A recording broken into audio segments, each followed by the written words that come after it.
Ang mabuting balita ng Panginoon, ayon sa aklat ni Sirach,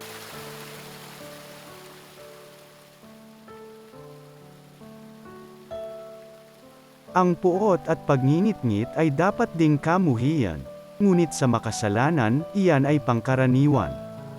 Natatandaan ng Panginoon ang kasalanan ng bawat tao, at ang mapaghiganti ay paghihigantihan din niya.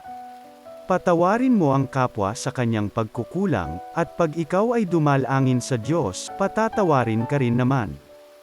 Ang nagtatanim ng galit laban sa kapwa, pag tumawag sa Panginoon, walang kakamtang awa. Kung hindi ka nahahabag sa iyong kapwa, paano mong ihihingi ng tawad ang iyong kasalanan?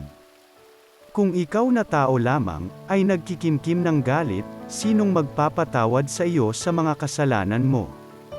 Alalahanin mo ang iyong wakas at pawiin mo ang iyong galit. Isipin mo ang kamatayan at sundin mo ang kautusan. Dili-dilihin mo ang kautusan at huwag kang magalit sa kapwa.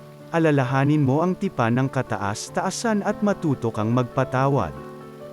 Ang mabuting balita ng Panginoon.